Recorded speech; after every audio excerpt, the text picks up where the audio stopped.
Hello, everybody. Thank you all so much for coming out. Oh, I love this audience. Hi, everyone. Hi. Great. Okay, cool. Can I actually get my colleagues in the front to get that music down? Thank you. Hello, everyone. Hello. Thank you all for coming out here tonight. My name is Erica. My pronouns are she, her, and I am the events associate here at Books Are Magic. Before we get into tonight's conversation, which I know we are all very excited to get into, I wanted to go over some housekeeping points for tonight. First off, we are kindly asking you to please keep your mask on at all times while at this event. Towards the end of the conversation, we will be doing an audience hand-raised Q&A, so please start thinking of some questions to ask now and then raise your hand as soon as the time comes. After the talk tonight, Ingrid will be signing and personalizing books at the desk near the side door where you can also exit. We also have additional books, or we might have additional books. This is a very big event for us, to purchase from my colleagues Robbie and JG, who you met at check-in. If you are joining us virtually on the YouTube live stream, we encourage you to buy a copy of The Man Who Could Move Clouds online using the link in the live stream description. Tonight, it is my privilege to introduce Ingrid Rojas Contreras and her editor, Margot Schickmanter, who are here to discuss Ingrid's book, The Man Who Could Move Clouds. The Man Who Could Move Clouds is as cinematic as you might imagine it to be. Through Ingrid's thoughtful ruminations and poetic movement detailing her family's mystical lineage, I found myself in awe of the power found in the Rojas Contreras. Ingrid so openly shares this part of her life with us, and with stunning photography to match. The Man Who Could Move Clouds is evidence of the heart Ingrid has led her life with, and I'm very excited for you all to be as captivated by this work as I was. Ingrid Rojas Contreras was born and raised in Bogota, Colombia. Her debut novel, Fruit of the Drunken Tree, was a silver medal winner in first fiction from the California Book Awards and a New York Times Editor's Choice. Her essays and short stories have appeared in the New York Times Magazine, The Believer, and among others. Margot Schickmanter is an executive editor at Avid Reader Press, an imprint of Simon & Schuster. In the 8 years prior, she worked in editorial at Doubleday, where in addition to Fruit of the Drunken Tree and The Man Who Could Move Clouds, she published fiction and nonfiction, including My Sister the Serial Killer, The Water Cure, Night Bitch, and Beautiful Country. So, without further delay, everyone please join me in giving a warm welcome to Ingrid and Margot.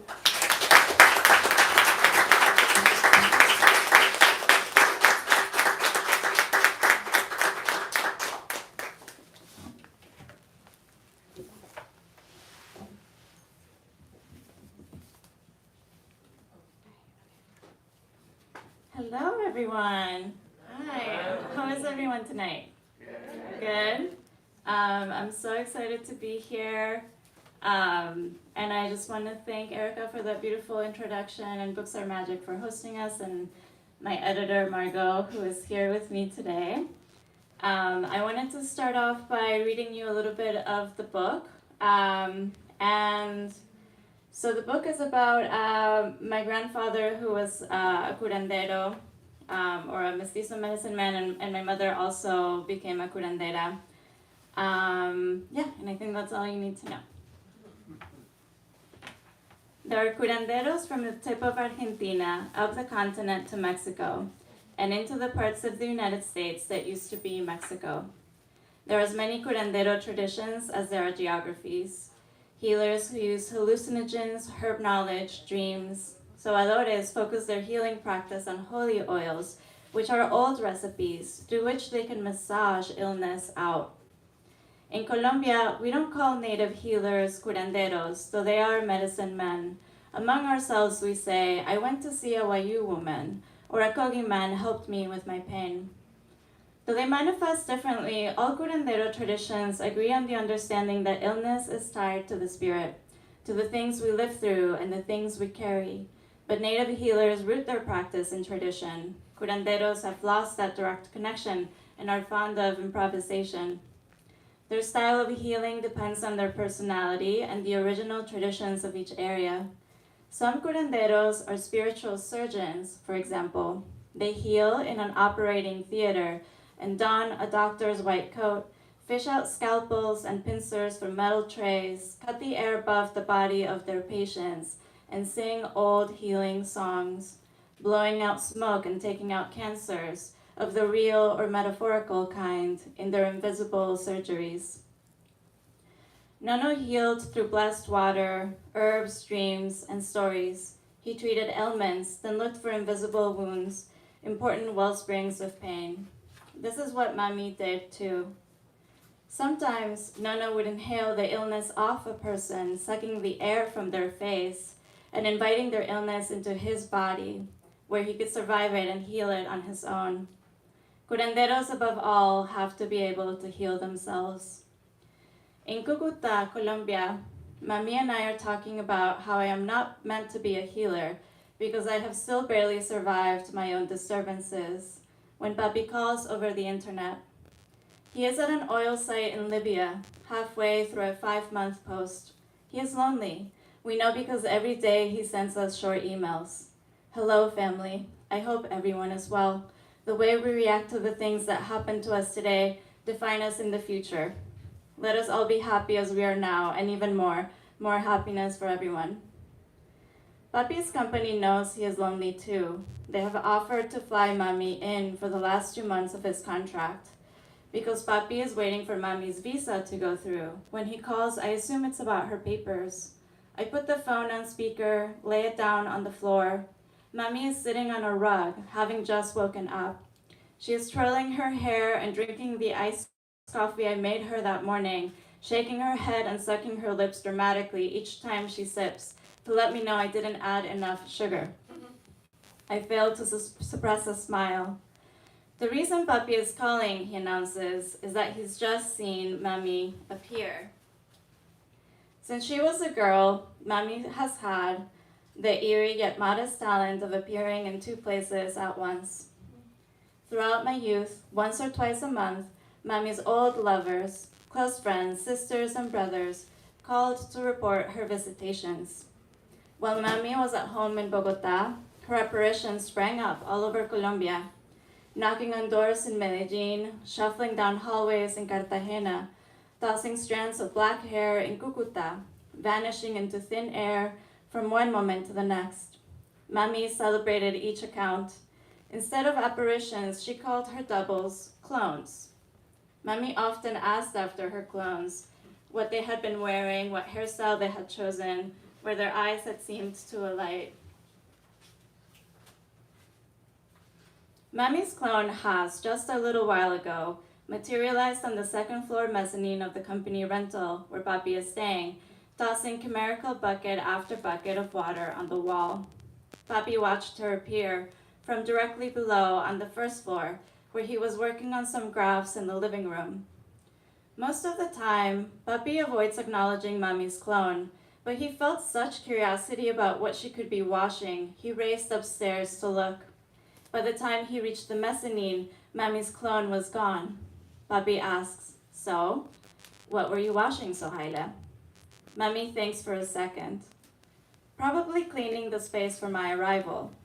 Oh, okay. Satisfied, Papi hangs up. Mami and I laugh. We retell Papi's story to each other and make fun of him for hanging up so quickly. Then I call him back. When he answers, I ask him how the clone's water behaved in his vision. Well, Iha, how else does water behave? It wet the walls, it dripped down, it puddled.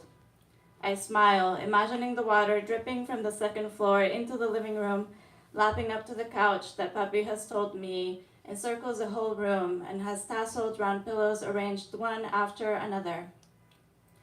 Do you ever think you're hallucinating? It's a possibility, he says, but I have seen so many strange things in my life with your mother. I really think she has powers. My mouth drops. Countless times I've asked Papi about Mami's powers and he has never given me a serious answer. More powers than a fried egg, he'd say. Or you don't believe in all those canalladas, do you, hija? You and me were intellectuals. If I consider that when my mother and father first met, he was a communist, an intellectual, a youth leader, an avowed atheist, his confessed belief in something as ephemeral and abstract as Mami's splintering into just doesn't add up. Because I can't let go of Papi's crossing over into belief, I try to bait him with a term I've just learned. I suggest that maybe his hallucinations are hypnopompic in nature. I came across the term online while researching epilepsy-induced hallucinations, which Paul, who my sister had now married, was experiencing. Hypnopompic hallucinations, the kind that can manifest as one is waking up from a deep sleep or seizure, are considered unexceptional. Papi doesn't wait for me to finish. But it doesn't matter if science can explain what I am seeing, because it doesn't verify whether what I am witnessing is happening in or outside of my brain. Can science tell me that? I have no answer, and Papi tells me that seeing Mami appear is how he knows that Mami is taking care of him. He feels loved. He tells me of another recent sighting. A few months earlier, Papi was in Villahermosa, Mexico, giving presentations and holding meetings. He fell asleep early one night, and when he opened his eyes the next day, Mami was there in his hotel room, diaphanous, standing at the foot of his bed. Sunlight filtered through her hair, and through her he could see the white wall behind her and the tan shade of the hotel floor lamp. When the apparition began to blur, Papi sprang from bed and rushed to its side. "Hold on, Sohaila, at least give me a kiss." The apparition's edges sharpened, like an image shifting into focus through a camera lens. It smiled, lingering. Papi leaned, and closing his eyes, he planted a kiss on the apparition's lips. I am barely breathing. I asked Papi what it felt like to kiss an apparition. I am not sure. He is 1 second silent. Maybe it was like kissing the air. Mami stretches out on the cool tiles of the floor, having overheard him. She turns on her side, delighted. "Thank God," she says, petting her widow's peak. "My powers are still what they used to be." Thank you.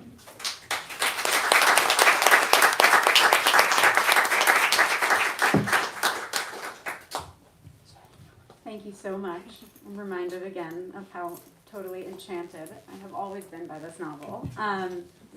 This memoir, not this novel. But I said novel, I think, because I was thinking about the fact that Ingrid's book, her first novel, was the first book that I ever acquired and edited. And I just was remembering sitting here walking into a restaurant to meet you for the first time. And it was so intimidating. Yes, you were like a vision in like bright colors and your perfect eyeliner, which I tried to replicate tonight in honor of her. You did. She did beautifully. When you see her up close, it's beautiful. She taught me how.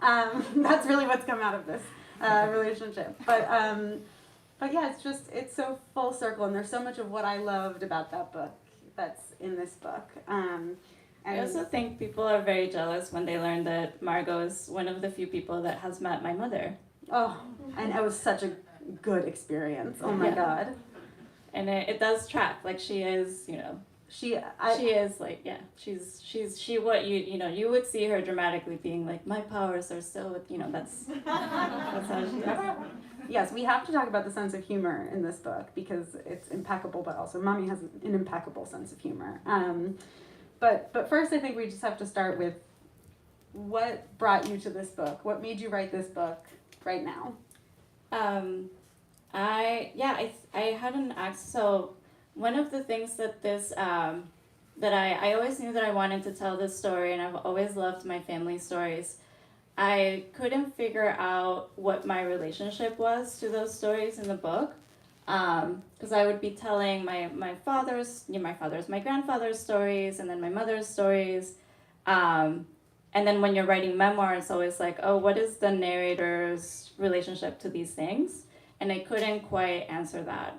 And there was, for me, I had an accident in 2007, and I lost my memory. And when I lost my memory for 8 months, and then when it returned, one of the things that wowed me that I remembered was that my mother had also had an accident, and she had also lost her memory.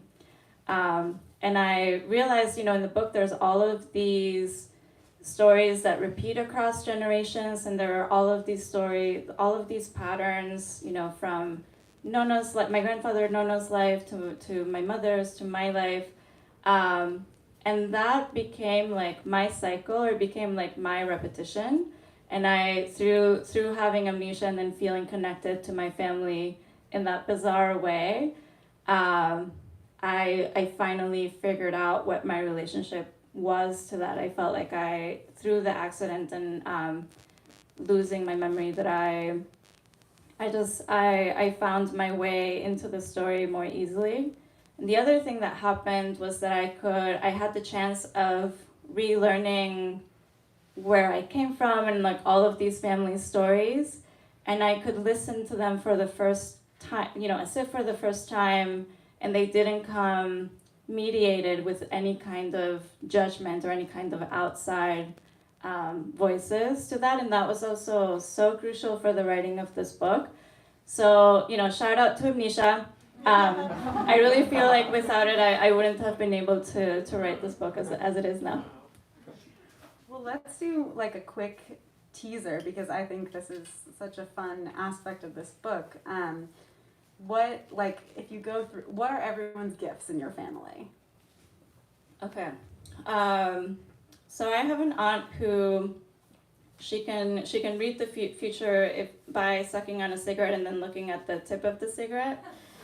I have another aunt who's she says that she can see like the death veil, which is this. She describes it as this kind of like smoky veil that comes down on a person's face that she can distinguish. And she's been correct too many times. And my mother can, I also saw my mom appear in two places at once. So, that's something that she can do. When I saw her, she was like in bed in the second floor of our house, and she was having a fever, and I was going down into the first floor of our house, and then saw her again, and she's sitting at the dining table, and I was just seeing this from the stairs, and the apparition was like reading her tarot cards. So she had like a tarot spread, and then she was like making notes in a notebook. And I stared at it for like a good minute or two, because I had just seen her and I couldn't believe what I was seeing. And then I ran back up and shook her awake and told her, I just saw you downstairs. And her reaction was just like, oh no, I know that happens to me. Just let me sleep. I'm sick. I need to go to sleep. So that's always her reaction to that. And then she had a psychic business in the attic of our house growing up, and the way that she would heal people is that she would whisper prayers into water. And so she had all of these bottles that she would fill just with tap water, but she would whisper prayers into it and then sell them to people, and that people just came back for that water, just endlessly would come back and feel very kind of healed by it. And I've always thought that was beautiful, that you could ingest a prayer and that it could somehow touch this part of yourself that cannot be touched otherwise.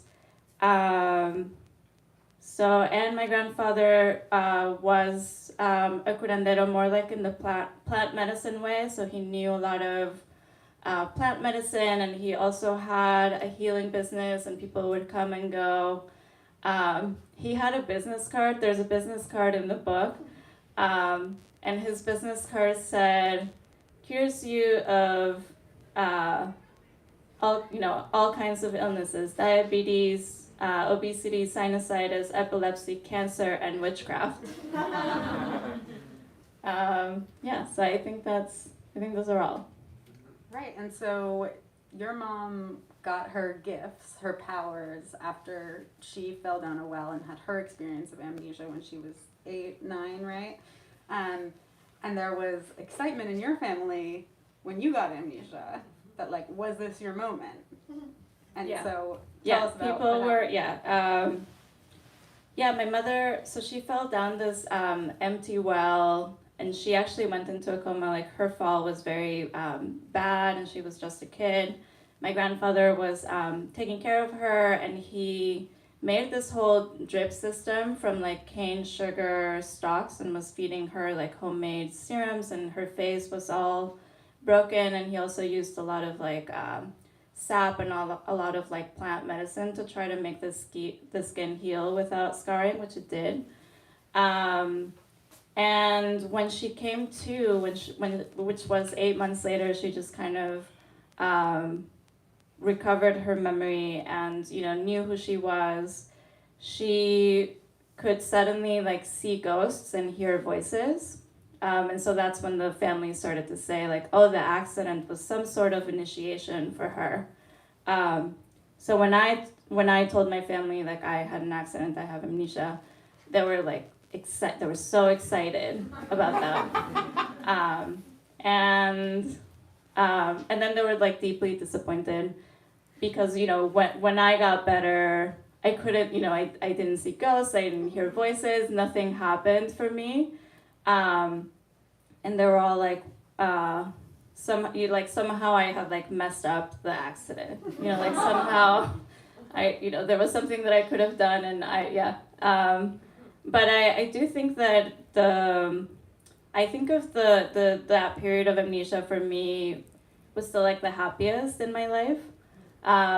Which as a writer, I always kind of grew up or just lived in fear of losing memory, or what happens when your brain goes in that way. Like, how do you write? How do you continue?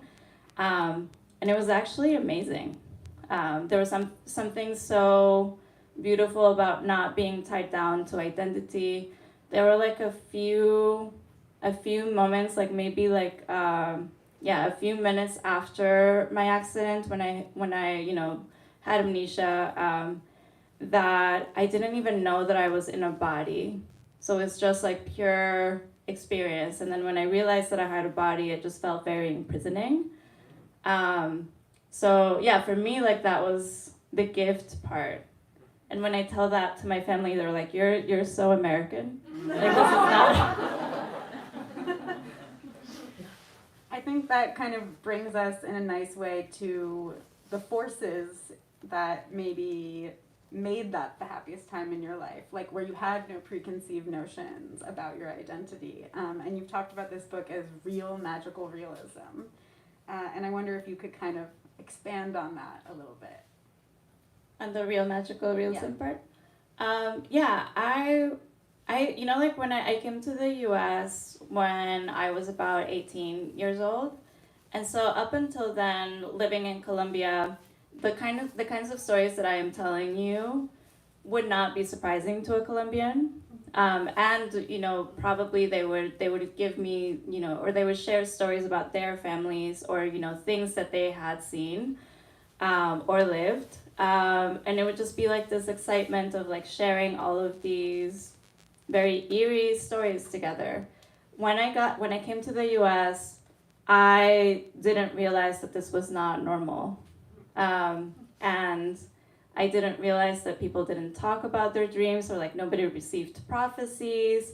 Like I was just like not understanding anything at all. And when I started to write some of these stories down, and I took them to school, like to a workshop, people would tell me that, oh, but this is fiction. So they would like correct me and tell me that what I was writing was fiction.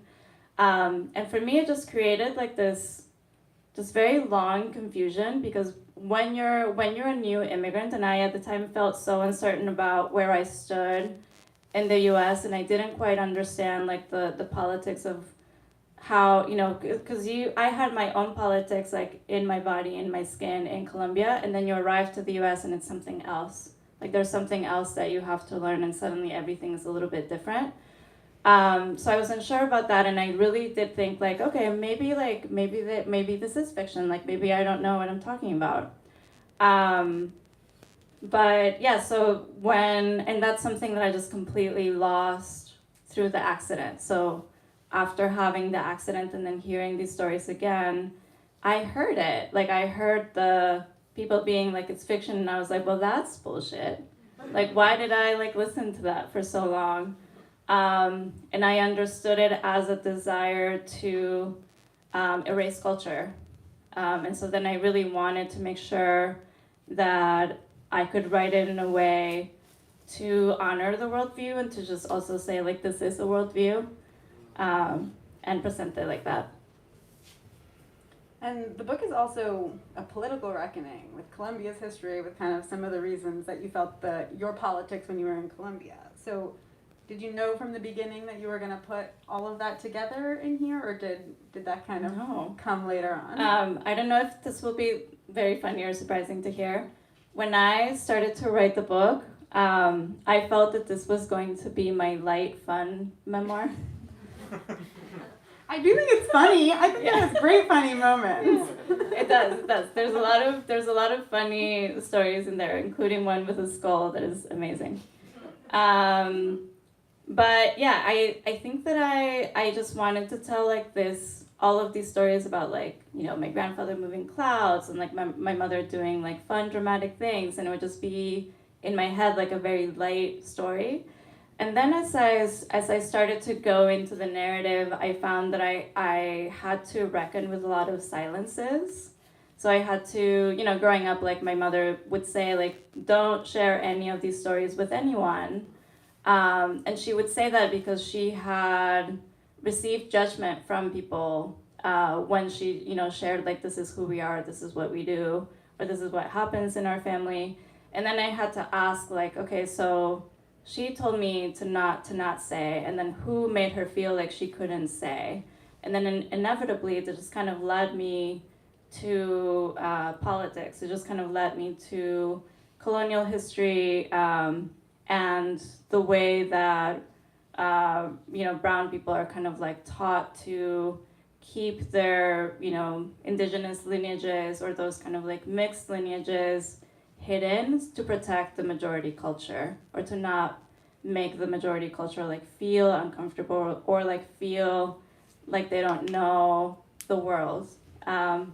Yeah, so just it kind of like everything started with people and like those stories, and then it just started to lead back and back and back until I found my way into Colombian politics and civil war and history and migration and all of those things. So it just kind of exploded on its own.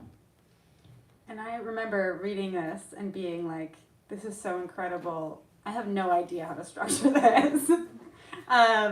Just like sending Ingrid away and being like, it's not quite right yet, but you have to figure something out, because I don't think I can direct you necessarily. And so I mean, from the beginning though, you had the arc of disinterring your grandfather and spreading his ashes elsewhere. And what made you so sure from the beginning that was it?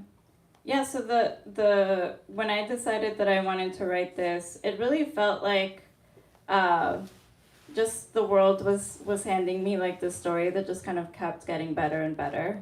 So I already knew that it was going to be a book because I had amnesia and my mother had amnesia. So that is already, you know, a book. That's exactly how books get formed. And then what happened was that in that period of time, two of my aunts and then my mother had a shared dream. All of it in the same week, and they dreamt it independently of each other. And the dream was that my grandfather came to each of them and said, I want my remains moved. I want to be disinterred. So because it happened to three of them, we were like, this is basically like a peer-reviewed dream. And we like immediately made plans and like borrowed money and like took off time from work and went to Colombia to do the disinterment. So I always knew that I would start with the dreams, and I would start with kind of like the enunciation of like, this is what we're going to do. And I knew that the first part was going to be all of that. And then when the moment when we bring like the remains out, that I wanted to pause the story. And I just had like this idea of like how it just felt right to me, and it felt so meaningful to just, at that point he'd been buried for 27 years.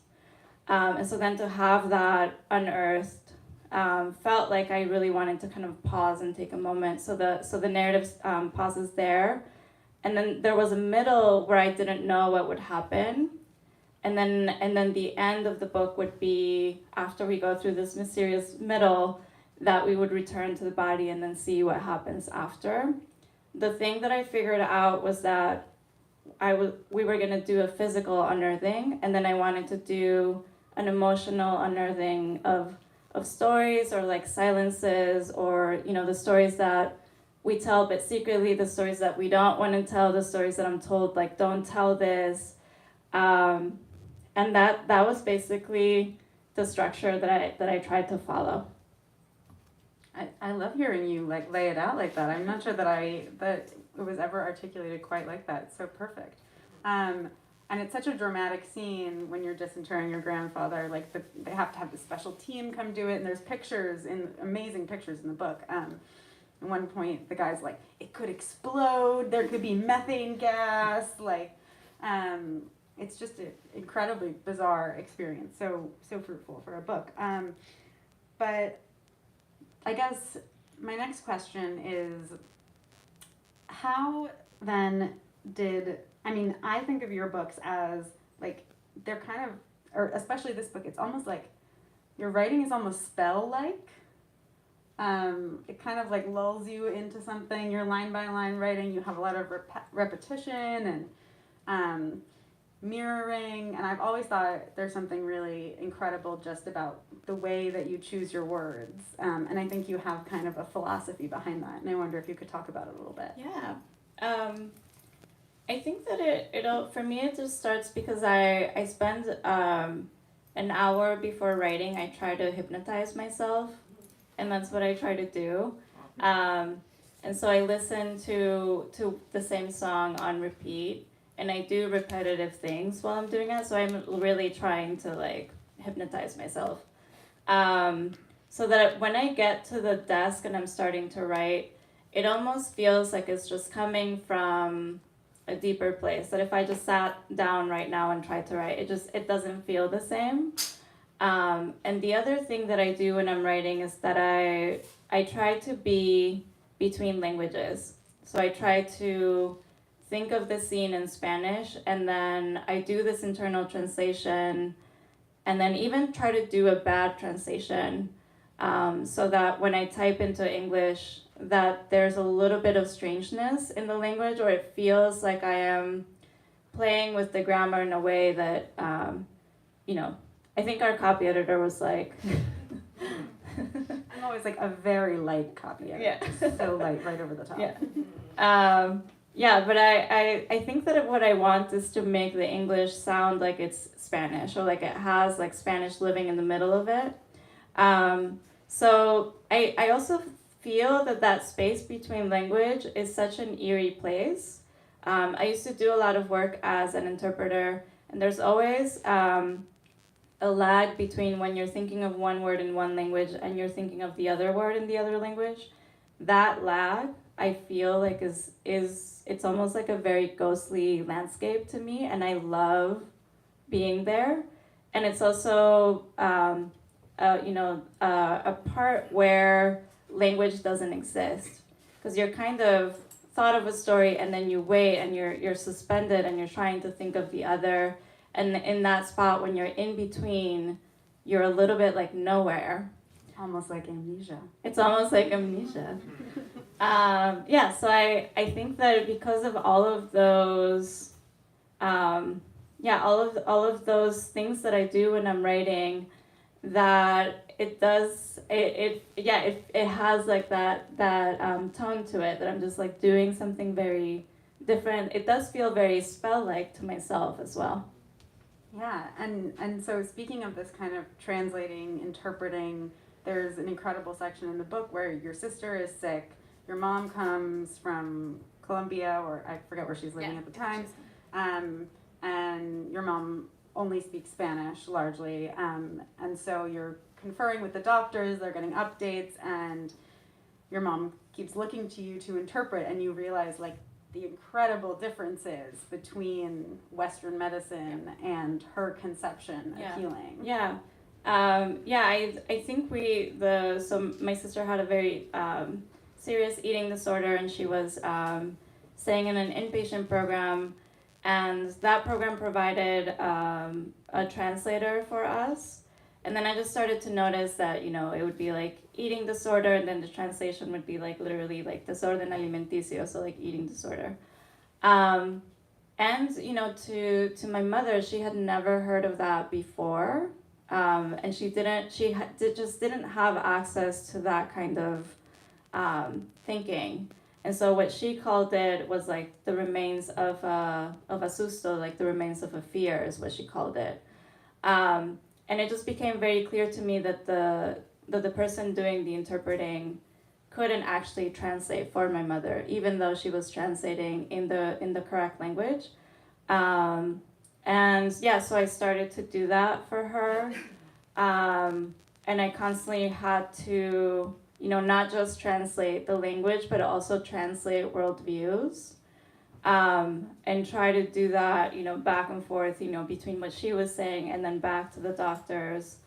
And it is so different. It is just a very different conception of being ill, and just having, you know, how we understand it and how we feel it and how we think that a person can be helped is also very different.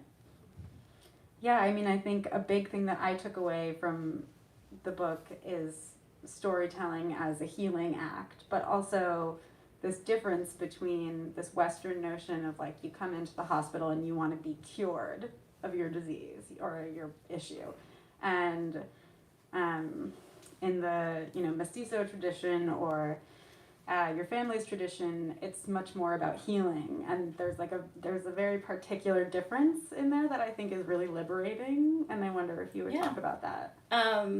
Yeah, I think what my mother said, and also like this is how she would heal, and this is also how my grandfather would heal, is that sometimes things happen and just change you, and that we, you know, in the United States, sometimes there's this desire of something happens and then you want to go back in time. It's almost like you want to be restored to the time before something happens, right? And some things are like that, right? Like you break a leg and then maybe it can like kind of like heal back. It won't be the same though, right? And yeah, and so I think for my mother, there's like less emphasis on trying to bring you back to the before time when something happened, but more how do you then carry this difference that you now have with you? Like how do you kind of grow around it, and what do you need to find support in that? And the way, you know, what she always said about my sister was like, oh, she just needs a new story. And she also started to call like the eating disorder, she called it like the hunger ghost. Which was, you know, she started to ask me about like, oh, where did this ghost live? Or like, where did my sister like pick up this hunger ghost? And I told her that it happened as we had to leave Colombia, like flee Colombia and go to Venezuela. And so I told her like, oh, I think it lives in the border.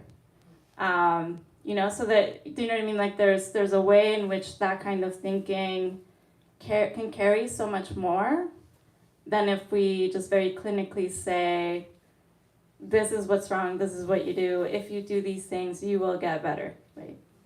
Yeah, but there's a way to be better, you know, when you just kind of are able to accept what's happened to you and how different you are moving forward. Yeah, and that all of us are an accumulation of things happening.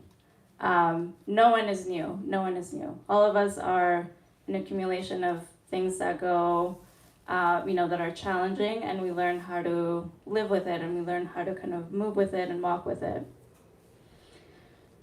I love that so much. Crystal, who is going to be here, has a beautiful question that I just want to ask, but I want to give it to her because she wrote, I believe each book we write changes us. Do you feel that you have changed since the publication of your first book and again now? I do feel like book changes you. Yeah, writing a book, I do feel like I've become a different person each time that I have written these two books. And I do think that in, you know, and to go back to like my mother's understanding of like needing a new story or like needing a new way of seeing yourself, when we put down our own stories in a very kind of deliberate and considered way, there's a way in which that new story changes the map of where you've come from and like where you think that you should go, and it just kind of allows for something else to come in. So I do kind of think of it as like a remapping of identity, or like a remapping of self. With my novel Fruit of the Drunk Tree always felt like the book that I needed to write. Like I really, that was a book that was just, I would actually try to write something else, and then that story would just kind of continue to appear wherever I was just trying to avoid it. And with this one, this is the book that I wanted to write.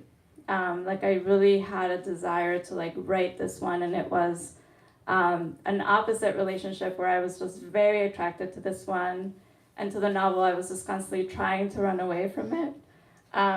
Yeah, so I do feel like I've changed, and I don't know if I know all of the ways in which I have. Does it feel different to have gotten this one out that you wanted to get out so badly? It does. Yeah. I also think my mother was very excited that she's on the cover. And just like seeing her joy with that, and then she was just so moved that it's her and my grandfather on the cover. And so it just feels very joyful. Yeah, I feel that. So just to wrap us up, Books Are Magic has so kindly hosted us, and we're all in a bookstore, and I hope you'll all grab a copy of Ingrid's book. But if somebody wanted to grab a copy of another book while they were here, is there something that you've read recently and really enjoyed that you would recommend, or a couple? Yeah. I was just reading, I'll give you a couple of the last two poetry books that I've read that I've really loved. Salmas Sharif's Customs, just incredible. I love that book so much. And I also just recently finished Christopher Soto's Diaries of a Terrorist. And I just really loved that book. I was reading it on the plane, which is fun because people are like, what is?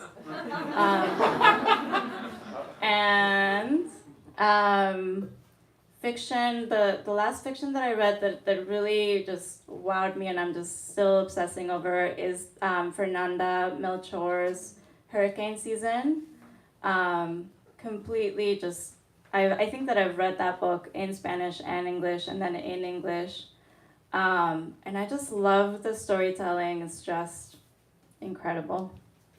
Amazing. Well, thank you so much. And I think now we have some time for questions. If people want to raise their hands, we'll call on you. Yeah. So in the beginning of the book, you talked about how the tias were so excited when you lost your memory. So was there, did you go to an emergency room? Were there scans made? I mean, in my family, that's exactly what would happen. So like, how did that happen? So I'm glad you asked this. Should we repeat the question first? Oh, yeah. So the question was, when I lost my memory, was there anything like going to the emergency room, doing that kind of thing, getting a scan? So I decided that I liked amnesia so much and that I didn't want anyone to take it away from me, that I decided to pretend that I didn't have amnesia. This is a true story. It's very hard to believe, but so I did in the end. My boyfriend at the time found me, and we went to the emergency room where the ER doctor was like, "Is anything strange? Is anything weird to you right now?" And I'm like, "No, it's completely just normal, very normal." And I think that I was just trying to delay anybody doing anything about it so that I could spend more time with amnesia, and that's what I did. So we did get I did get checked up, but not. I didn't tell them what was happening. And you actually ended up getting married during that period. It's a while. If you want to read about it, open the book. Yes. So your mother had a long period of amnesia, and she emerged with the ability to be in more than one place at once. And you did, and I guess you don't have that ability. No, So do I'm you feel just- cheated? Are you envious? So the question was, my mother, after her accident, could appear in two places at once and all of these things, and then nothing happened to me, and do I feel cheated? I actually I think that there was a period of time where I was a little bit jealous, and now I think that even seeing my mother appear was like terrifying, so I just don't think that I have that kind of personality to have that happen to me consistently, or to have people tell me consistently that this is what they're seeing or experiencing. I much rather be the person who is watching all of that happen so I can write about it. And that's a gift, right? Yeah, that's its own gift. Nobody else in your family is a writer, are they? That's true. I saw somebody else, yeah. I'm curious as to what were some of the difficulties that you encountered writing the book, especially since you're collecting your family stories, you're writing about your family. How did you work through some of those challenges? Yeah, I think, so the question was, what challenges did I encounter in writing the memoir, since I was writing about family? In the beginning, when I told my family that I wanted to write all of these, and I told my mother I want to write about this, and I want to tell all of these stories, she said, I will never speak to you again. And then she just didn't answer my calls. She hung up, and I called her for like an hour, and the phone kept ringing and she wouldn't answer.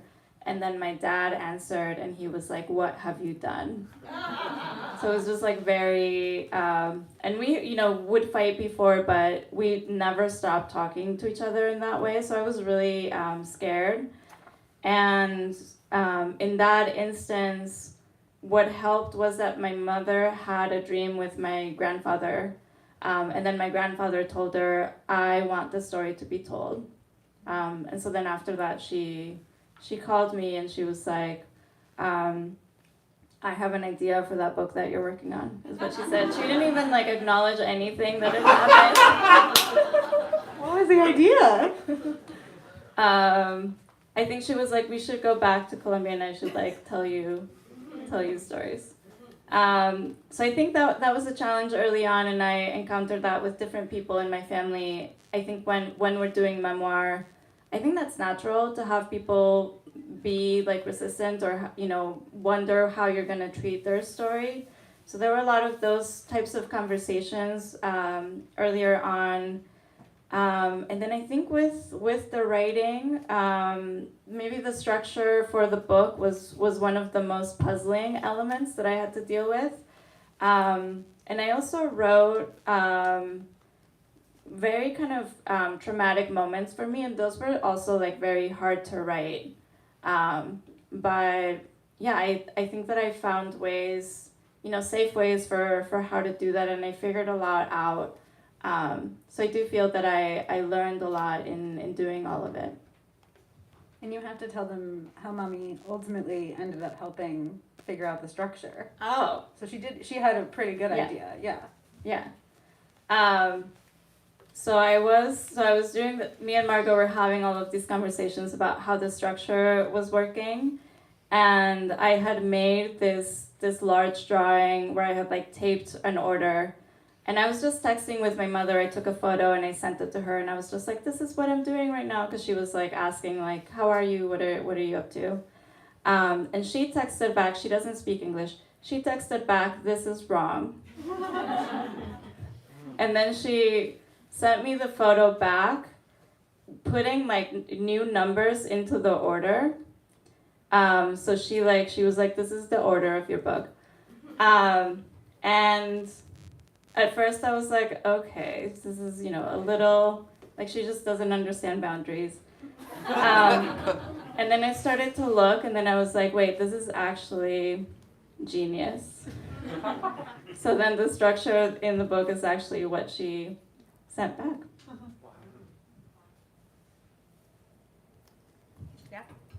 Hi Ingrid, I haven't read your memoir yet, but I'm excited to read it. I just wanted to know, after writing the memoir, did your mom or any of your family members read the memoir and give you any backlash or any comments of anything that you wrote? No, I haven't received those yet. Also, my mother is someone who she hasn't even read my novel, so she's not a reader at all, and she's like allergic to books. She's like, I don't want to read books. But what she says all the time is that if they make it into a movie, she'll watch it. So She'll want to star in it. she preferably if it was just like first name is just her name, and that's what the movie is called. But what I did do with her is I went through the book and I told her what was in each. So I just did an oral storytelling. So it was just like chapter 1, and I would kind of do it orally. So she knows what's in it. And yeah, nobody else has read it. So my sister and dad would probably be the people who read it. It is eventually coming out in Spanish, right? I don't know if It's coming out in Spanish in August.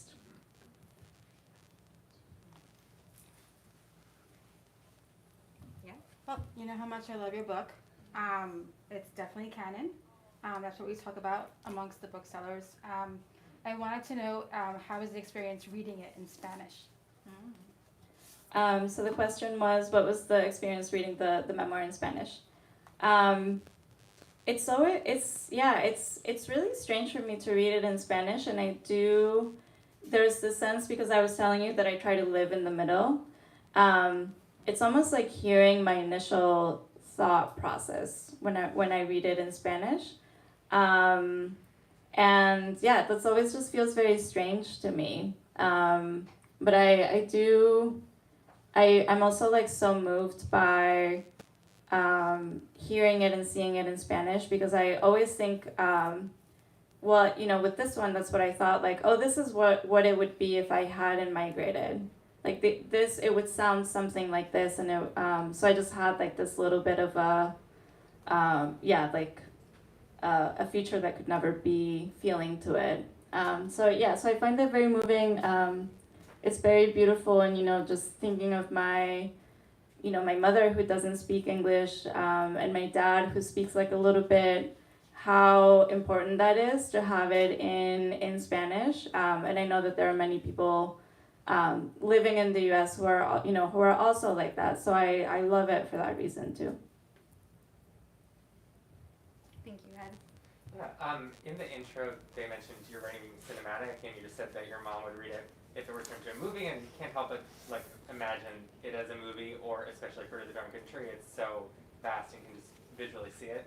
So I'm curious, like these two books that have taken so much of your soul, like when they're out, are you like, what's the feeling? Are you immediately thinking big dreams, big picture, like ooh Hollywood, or just kind of sitting there like what is that feeling? What is it? Thank you. So the question is, what is the feeling after a book comes out? Yeah. I think with the novel, I actually was very sad, and I think that it's because you have this project that you're working on, and it was with me for 7 years, right? And then suddenly you kind of lose it the moment that it publishes. When you sit down to write, you can't go to the place because you've just kind of closed the door on it. So I felt very kind of sad about it with my first one, and I've heard that this is not uncommon, with writers, and with the second one, I think that it just feels surreal at this point. It just feels surreal that it's out. And I think maybe like more immediately, the other thing is that I feel less pressure now. I think that I felt a lot of pressure to have another book right after my novel was published, and with with this one, now that I have 2 books, and I feel less pressure of like I need to come out with something like right away, and that feels like really good in terms of being in a room and just thinking about language and just wanting to play with stuff. So it feels like more freeing this time. But like no, yeah, I don't have any movie dreams. I think my mom is the one that she has like all of the movie dreams. I have movie dreams. I'll Big take movie them. dreams. We have time maybe for one more, and I saw you raised your hand. If you still have I'd love to ask a question. I'm curious, you said earlier in conversation that, things happen to us and they change us. Of the change that you experienced following your amnesia, was there any aspect of it that was like surprising or that you resisted, that you embraced, or just in general had like a strong reaction to? Yeah. So the question was after amnesia, was there anything that changed in me? Yeah, and how I've dealt with that. I did have I kind of got like a brain injury that makes it hard for me to understand space. And so it just happened to me where, for example, like if I'm sitting in my living room at home and there's like a window there, sometimes I will like look out that window and it's a site that I've seen 100 times and then think that a different street will be there. So it's almost like I don't have, what it is that my brain doesn't have like the full ability to map space or to make a mental map of space. And I think that there was a resistance, or right, like that is kind of very scary to have something suddenly change in your brain like that. And then I at some point, I started to try to see like how I could understand that differently, or like what did that open for me. And just thinking about if I can't make a map of space, then what does that map look like if I make a map? And one of the things that I started to do was that I started to, so say that I like exit my building in San Francisco and I'm going to the grocery store, I have sentence maps. So I like have created, I like go out and then I look for a word in a sign and then I follow that word and then I know what word is coming next. So I have a sentence map that leads to the grocery store and I have a sentence map that leads to the library. And there's something, I think that, yeah, like once I threw myself into it or just kind of got curious about what that is or like how to live with that, then it just became like a very, I don't know, like a very rich place as opposed to I can't do this one thing. Just seeing like, oh, what else is possible or where does that open? Yeah, so I would say that that's the, and I also like miss the amnesia feeling a lot. And that's, yeah. So you can see how every question unleashes like a new crazy story, and the entire book is like that. There is so much more. So I think we've got to wrap up. But thank you, Ingrid, for writing this book. This like soul healing book that gives us all that experience of being in the middle in some sense. And I think we've got to hand it back off. Well, do you have anything you want to say? Thank you, Margot. It was such a joy to write this with you and edit with you. And thank you to all of you for coming. And Books Are Magic for listening. Thank you.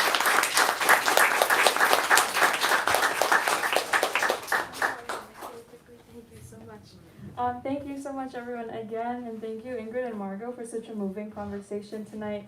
As a reminder, Ingrid will be signing at our back desk, so please wait to approach the desk until she's gotten settled back there.